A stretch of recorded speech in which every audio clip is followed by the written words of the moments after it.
Hi, welcome to the second chakra.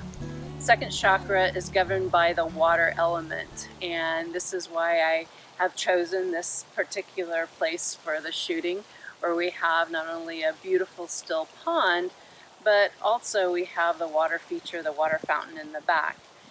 On a more of an emotional level, this is actually our emotional chakra, and it's our right to feel exactly what we're experiencing, but it's also our right to have passion in our life.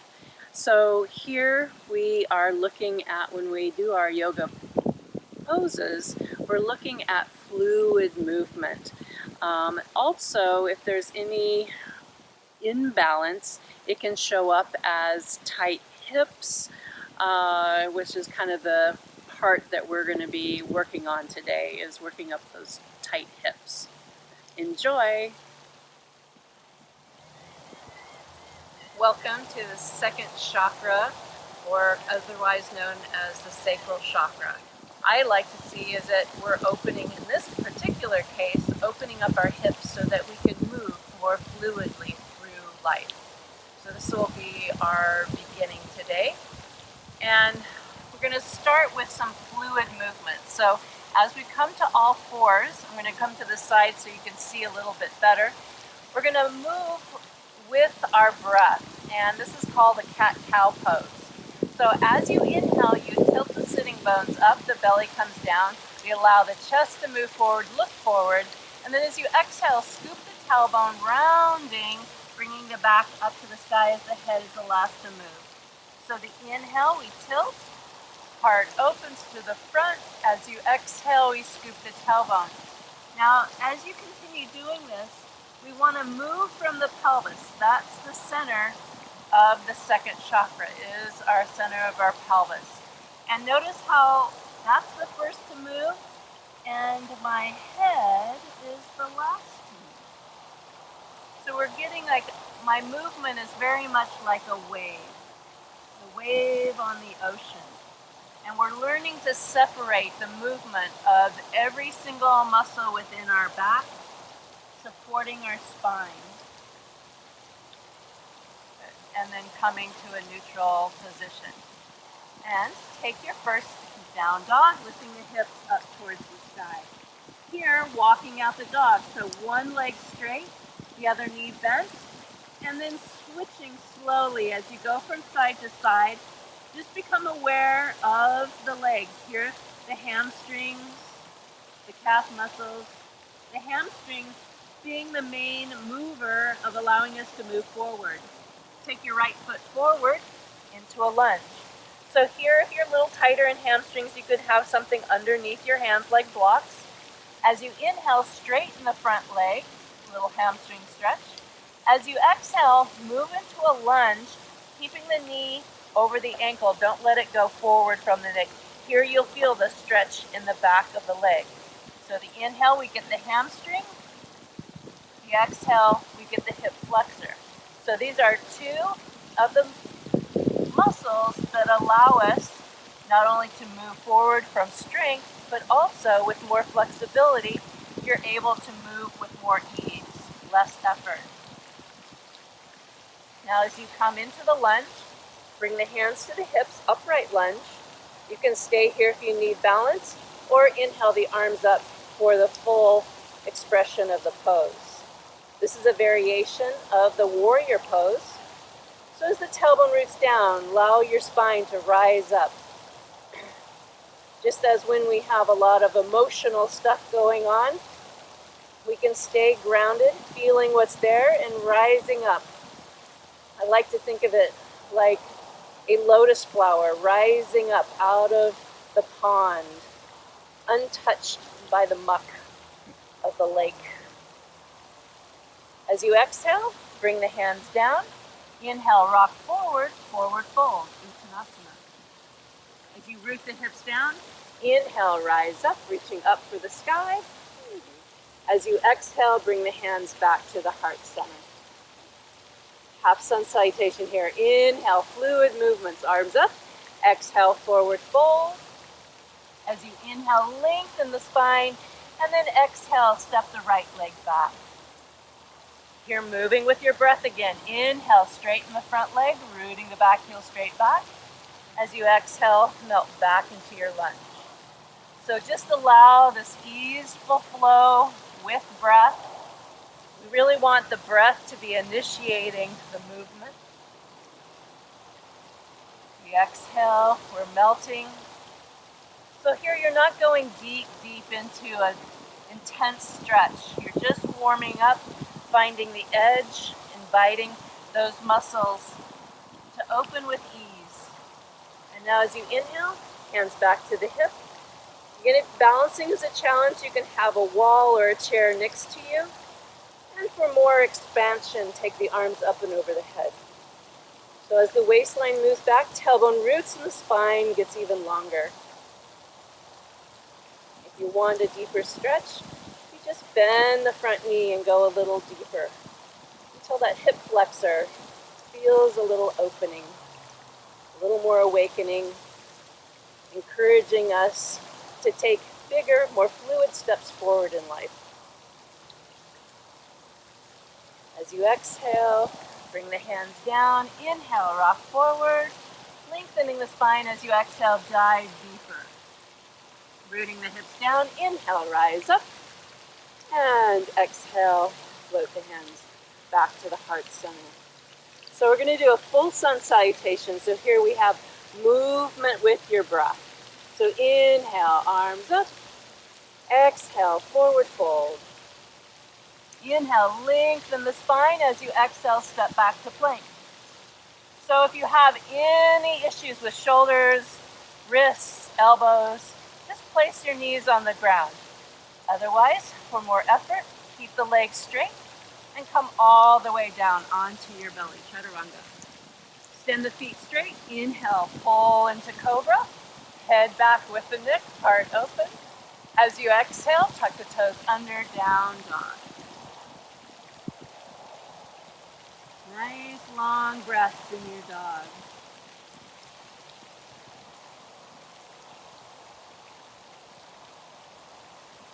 Come down onto your knees. Have a seat.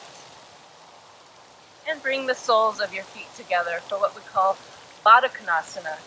So here the soles of the feet are pressing together. Use your hands behind you to help keep your spine long. Now if your knees are above the top of the pelvis, then what you're going to want to do is sit on something. So you can sit on a block or in a pillow would also work. But you're pressing your feet actively together, and that pressure is extending the knees out. You should feel a nice opening in the inner thighs. A lot of times people call this the butterfly pose. So you can imagine opening your wings for graceful movements in life.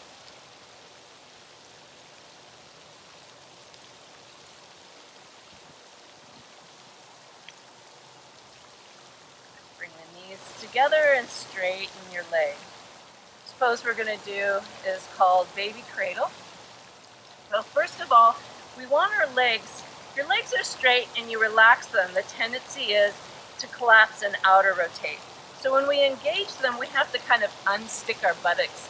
So we do that by taking the inner thigh under as you pull the buttocks flesh out. And then we're going to start on the right side. So take your right foot with both hands. So to make a safe stretch in the hip, especially important, is to bring engagement into the hamstring. So when you push your foot forward, pull back with your arms so that muscle and the muscles in the buttocks are engaged. Then bring the shin across. If you're tighter in the hips, take your hands underneath supporting. So I'm not holding my foot because when I do that, it tends to collapse. I keep my foot fully engaged, and that helps protect my knee as I bring it closer. For those more flexible, the whole baby cradle would look like this. Now wherever you are, whichever situation, root the buttocks down so you're lengthening the spine. Avoid the tendency to collapse. So rooting, extending the spine, you're going to feel a wonderful stretch in that right hip. So just keep breathing here. Nice long deep breaths, especially breathing deep into into the pelvic floor where you feel the stretch. That will help to open up and bring more fluidity in your walk, in your gait, in your run, moving forward.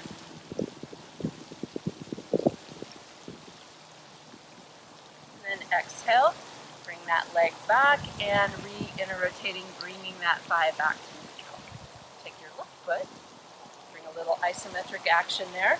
So as your sit bones root, you still have that nice lengthening, and slowly bring that shin across. Again, you can hold it from underneath. If you're a little tighter, bring it into baby cradle if you're a little more flexible. Either way, you still want to have this foot as if it was standing, pushing into your arm or with your hands underneath. Still engaged. That stabilizes your knee. So sit bones root, that's your buttocks rooting, spine lengthening, and this is your baby, so smile. Nice, full, long breaths. Again, breathing deep into the pelvic floor, allowing more movement and opening in your hips.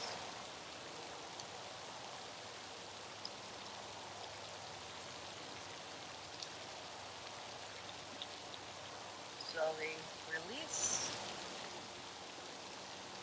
We're going to do one more pose. It's called Pigeon Pose. So swing the legs behind. In this, it's a little more challenging pose, so you may need some blocks, and I'll walk you through it. You're going to take your right knee forward. Now, if this presents a problem for your knee, one thing, place a block underneath your right hip. The other thing is placing a washcloth or socks rolled up right in that knee crease, so that can help. If you're more open, that foot can go farther out to the front. Wherever you are, pull the legs towards each other. So what you're doing is pulling the right hip back, the left one comes forward, so that hips are stacked in the front.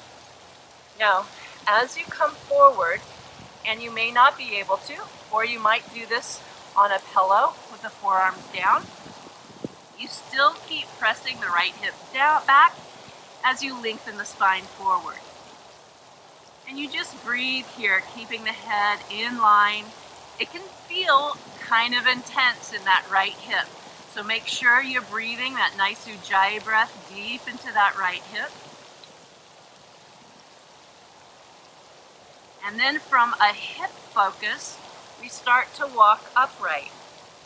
And here, you can just bring your hands, or if you have blocks, you can extend. Now we shift it into the back, the front of the back leg.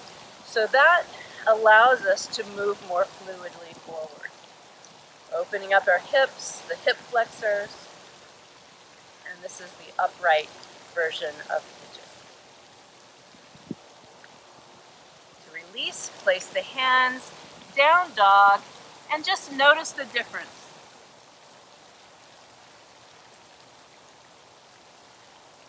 As you inhale, slide the left knee forward. So on this side, you can place a block underneath that hip, a sock in between the calf and the thigh if you feel a knee sensitivity. And if you're more flexible, bring the foot a little more forward.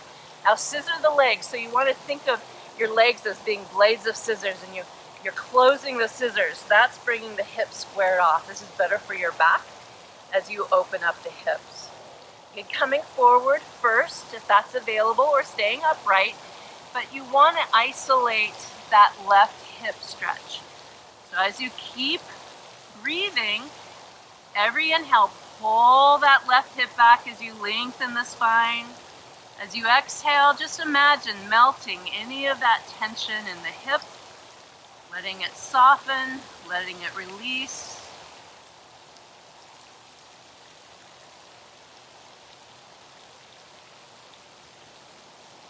And then on your inhale, slowly walk the arms upright so you're getting the hip flexor stretch. So this is on the front of the right side of the leg. You're coming up as high as possible, and full long deep breaths in this position. So this reduces the restriction of moving forward. As you open the hamstrings, open the hip flexors, open our hips, placing the hands, down dog,